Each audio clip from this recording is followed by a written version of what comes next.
is great to be here tonight with Bernie Sanders. Thank you, Bernie. Yes. It is great to be here in the state that is going to send Michael Bennet back to the U.S. Senate. And it is great to be in the state that will send Hillary Clinton to the White House. Yes. So let me say this loud and strong. In this election, I am proud to be a Democrat. I am proud of the debate that Bernie Sanders and Hillary Clinton had in our primary. Way to go. I am proud that we are a party that doesn't debate who has the smallest hands or who can build the longest, tallest, fake gold-plated wall in the world. I'm proud that we are not looking for the most obscene way to demean women. I'm proud that Democrats spend our time working on how we can build a future for all of our people. And now, thanks to Bernie Sanders, we have the most progressive Democratic platform in American history. And you know what? We're here to fight for that platform. You bet. And let me be clear to every person who felt the burn during the primary, America and the Democratic Party know the power and energy of the progressive movement. Yes. Yes. Now look, Democrats have debated substance and ideas, how best to hold Wall Street accountable, how to make college debt-free. And it has made Democrats a stronger party. It has made Hillary Clinton a stronger nominee. And when we send Hillary Clinton to the White House, it will make America a stronger country. Yep. You know, this is personal for me. I'm not somebody who ever thought I'd be in politics. I'm a kid who grew up not too far away from here in Oklahoma. We got a few. When I was growing up, my daddy sold fencing, he sold carpeting. When I was 12, my 3 older brothers were all off in the military, and my daddy had a heart attack. And it was a tough time for our family. My mom got a minimum wage job at Sears, and that minimum wage job saved our family. But for me, there was just one thing I wanted always in my life from the time I was a little girl. I wanted to be a teacher. Can we hear it for America's public school teachers?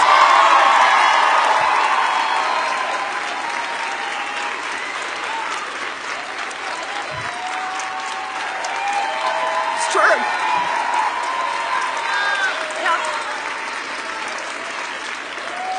It's all I ever wanted. This is the truth. I used to line my dollies up and teach school. It was tough being one of my dollies, you know. I don't think you did your homework last night. You know, it was rugged out there. But you bet. But you don't get to be a teacher if you can't afford to go to college. And for me, what that meant is I got a chance to be a teacher because of a commuter college that cost $50 a semester. That college opened 1 million doors for me. America is truly a great country. That's what this is about. But that's what it meant to grow up in an America that invested in our kids. You know, I'm worried that my story is a story stuck back in time. Once we were a country that taxed the rich, and then we made investments for everybody else. That's how we did it. We built a future by investing in education, by investing in infrastructure, by investing in basic research. We built a future to create opportunities, not just for a few of our kids, but for all of our kids. That's what it was about.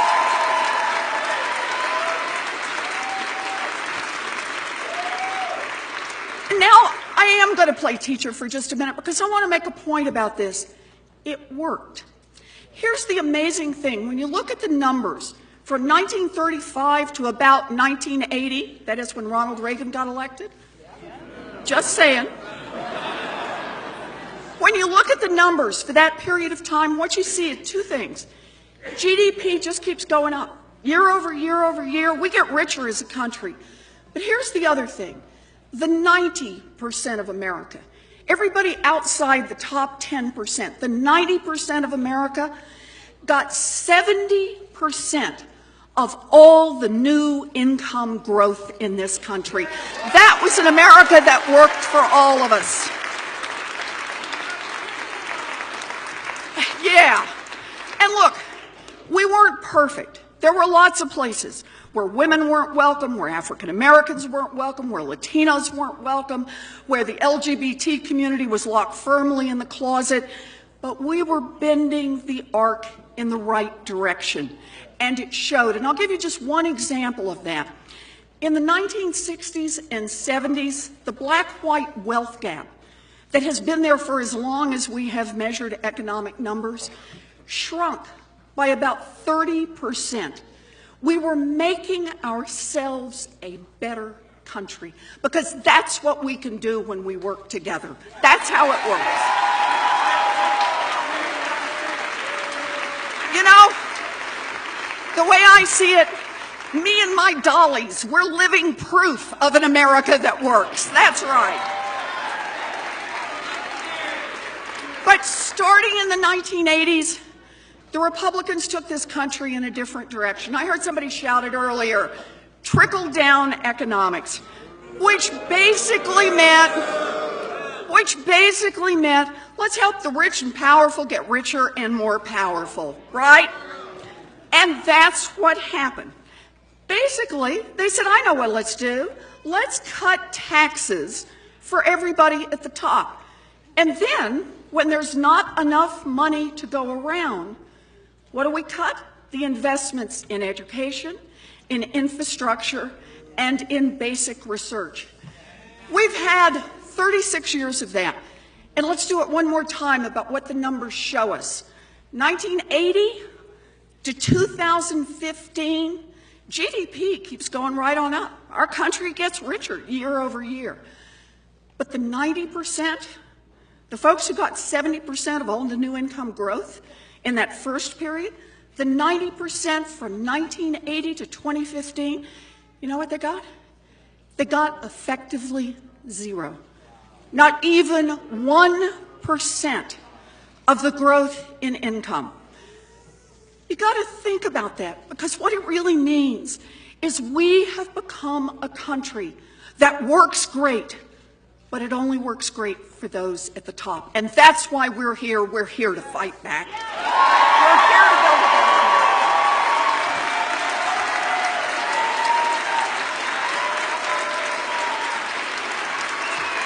Yeah. We're fighting back. And we're fighting back against a basic GOP philosophy that says, I got mine, the rest of you are on your own. That's right. A basic GOP philosophy that says, help the rich and powerful get richer and more powerful and step on everyone else along the way.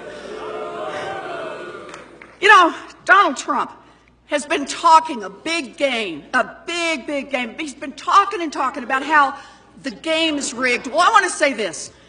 He's right. The game is rigged. It's rigged for the Donald Trumps and billionaires of the world, and we're here to fight back. That's what we're here for. Yeah.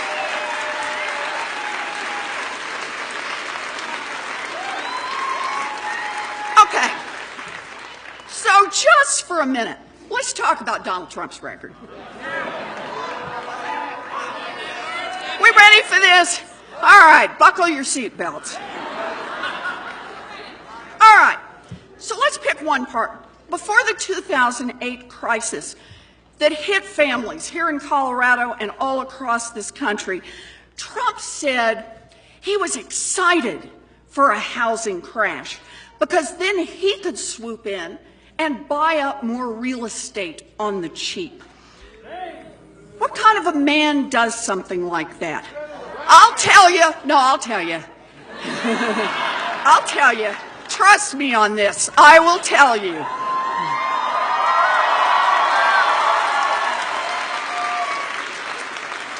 What kind of a man roots for an economic crash and for people to lose their homes? A small, insecure money grubber who cares about no one and nothing but himself. A man who will never be president of the United States. Yes.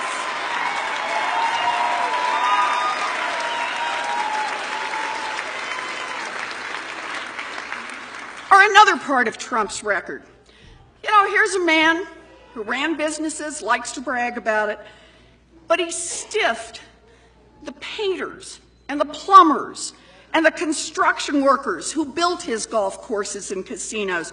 He didn't pay them what he owed them because he knew he could send in his high-priced lawyers to roll right over them. What kind of man does that? A pathetic cheapskate, a man who will never be president of the United States. That's who.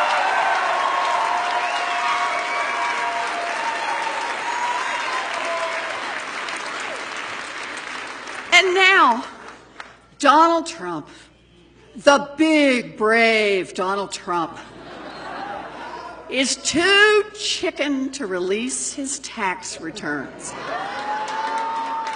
Bark, bark, bark, bark, bark. Too chicken to release his tax returns, but he said in that first presidential debate that he's smart to pay no taxes. Yeah, that's right. That's his view. He's smart, and all of you who pay taxes are dumb. Everyone who pays taxes to keep our roads and bridges working is dumb. Everyone who pays taxes to keep our world-class military working is dumb. Everyone who pays taxes to support medical research and scientific research is dumb. Dumb because, according to Donald Trump, he plans to scoop up all those benefits and not pay a dime.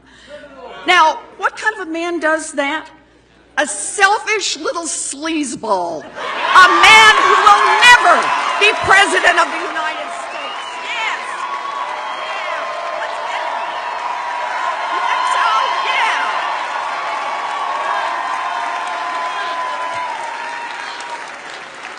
Now, you know, we've had a lot of speculation. I love you too.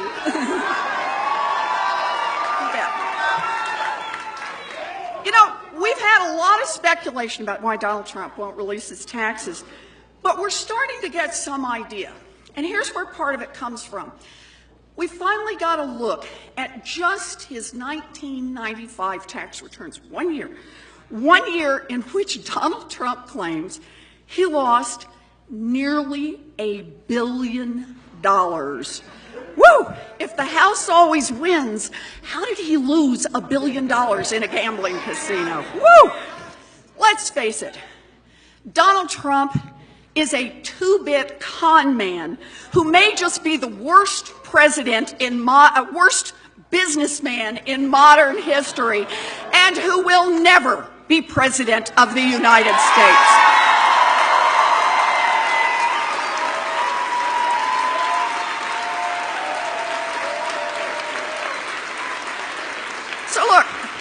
talk about this kind of thing all day long, but here's the real heart of it. Given all of this, how does Donald Trump plan to become president of the United States? Oh, I think he does. And I think he thinks he can win by fanning the flames of fear and hatred, by turning neighbor against neighbor, by persuading you that the real problem in America is your fellow Americans, people who don't look like you or don't talk like you or don't worship like you. You know, when we turn on each other, bankers can keep running our economy for Wall Street. Oil companies can fight off clean energy.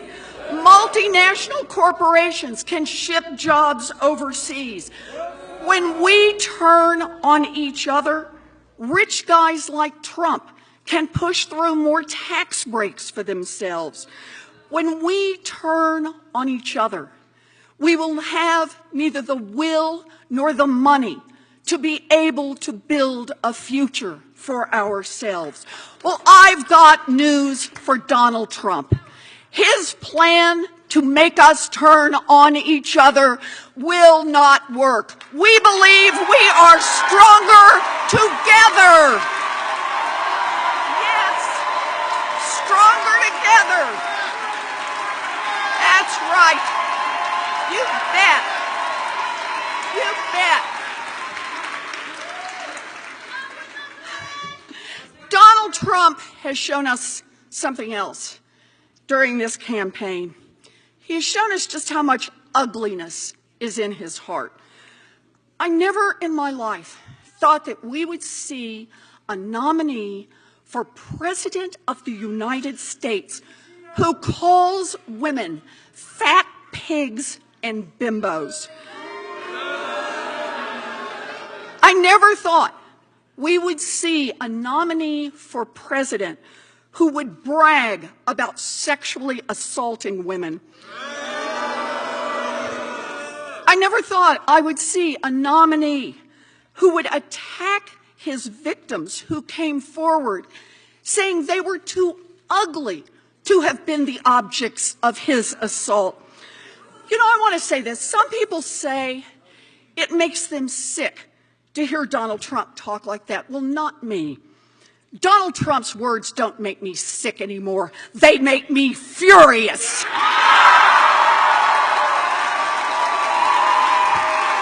You bet.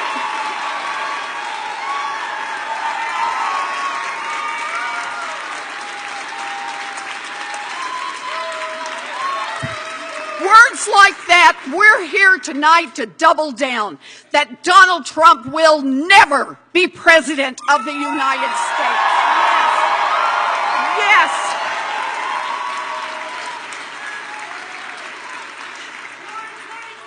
No. Not tonight. Not tonight. Not tonight. Now look, Hillary Clinton has spent her whole career standing up to bullies like Donald Trump. Yep. She's been on the receiving end of one attack after another for 25 years. And I'll tell you this about her. She doesn't back down.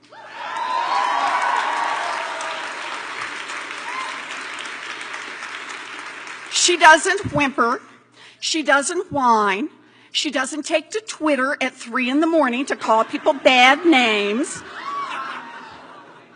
No. Hillary just gets up every day and keeps on fighting. Fighting for children, fighting for women, fighting for health care, fighting for human rights, fighting for a level playing field. That's what she does. Yep.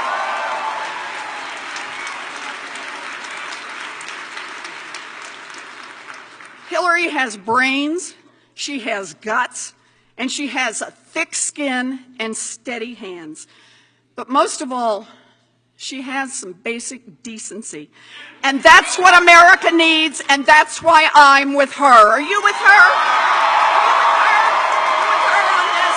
All right. Good. You with her? Good. Good. All right. Hillary.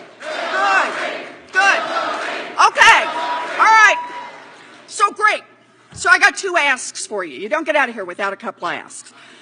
All right, the first is that all Colorado voters will get their ballots in the mail. This is the first time this has happened. So tomorrow is the big day. The ballots go out tomorrow. Mail it in or drop it off, but vote. And when I say vote, I mean you vote, but also your mom and your dad and your sisters and your aunties and your uncles. You are responsible. Students, next week, you can come right here on October 24th. You can come to the student union. You can register to vote. You can drop off your ballot. You can vote in person, whatever you want to do. But make sure you vote for Hillary Clinton and you vote for Michael Bennet and you vote for Democrats up and down the ticket. Yes. Yep. We need you in this. Okay, that was one ask. That was my big vote ask, okay? You and everyone you know. The second ask is volunteer. We gotta have the volunteers. We're down to the short strokes here, and we gotta have the volunteers. You can go to hillaryclinton.com to sign up. You can whip out your phones. You can text Colorado 47246. That's 47246. Volunteer. Volunteer, because democracy won't survive on its own. Volunteer, because we need your voices in this. We need your power in this. We need to build a future together. And it starts with volunteering. Please, volunteer. You gotta volunteer? Yes.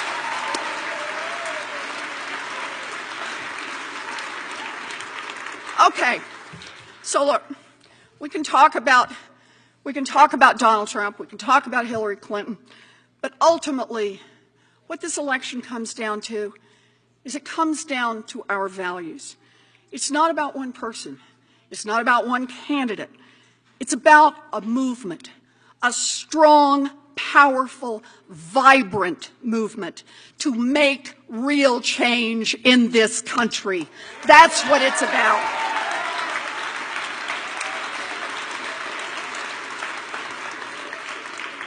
And so, we take this chance when we come together to renew our commitment to each other, to renew our commitment to the future. And I'm here tonight to remind us what we get up for every morning and what we're still up working on late at night. So let me just start with one that matters to me very personally.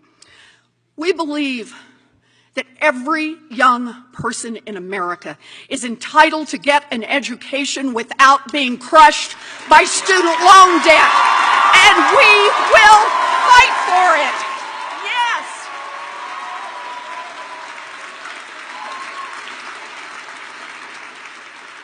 We believe that no one who works full-time should live in poverty. And that means raising the minimum wage, and we will fight for it. We believe that workers should be able to organize for better pay, for health conditions. We believe unions built America's middle class, and unions will rebuild America's middle class. Yes.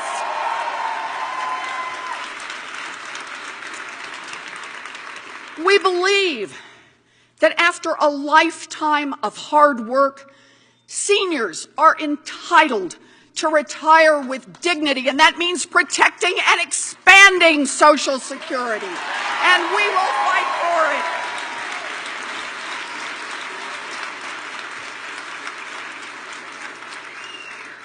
it. Let me mention another one that's gotten personal. Wells Fargo cheated tens of thousands of people. Giant banks brought down our economy. Well, we believe in accountability for big banks. And when CEOs break the law, they ought to go to jail just like anyone else. Yes. Yes.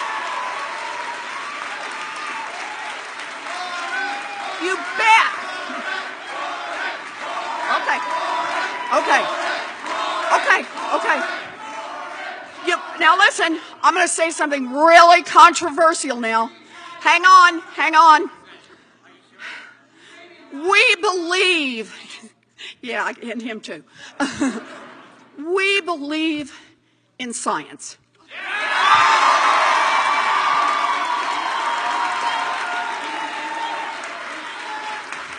We believe that climate change is real, and we have a moral responsibility. We have a moral responsibility to preserve this earth for our children and our grandchildren and their grandchildren. Yes.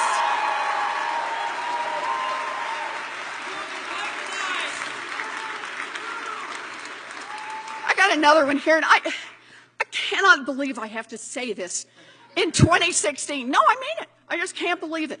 We believe in equal pay for equal work and a woman's right to decisions over her own body.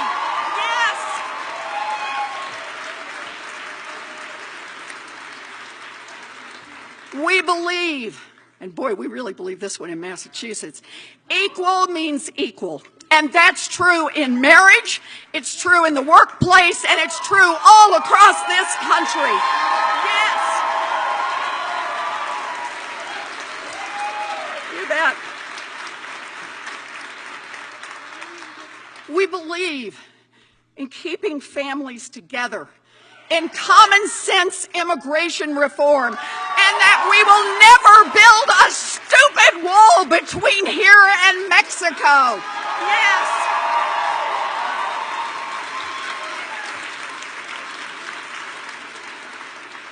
You know, Donald Trump calls African Americans thugs.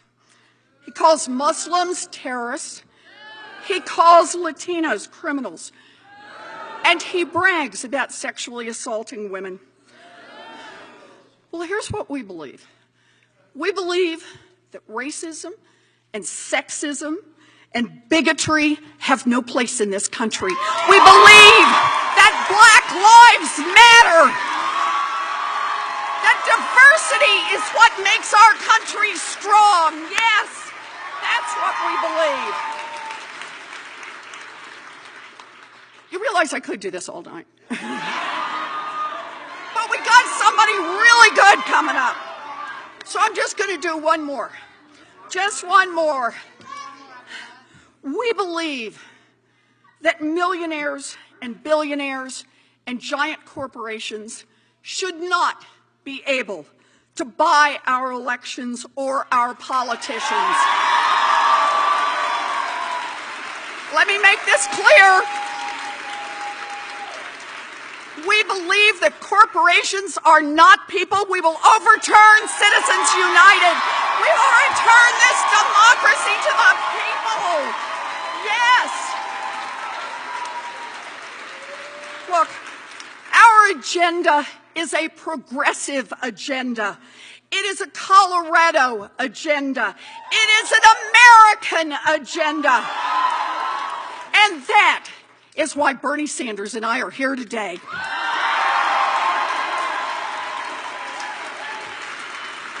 You know, I just want to say one more thing. A couple of days ago, Republican Speaker Paul Ryan is so scared that they're going to lose both the White House and the Senate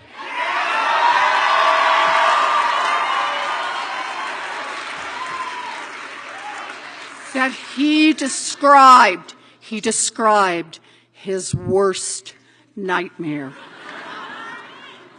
His worst nightmare? That a guy named Bernie Sanders would become chair of the Senate Budget Committee. Do you love it? Do you love it? right, Senate. Are you ready for a progressive America?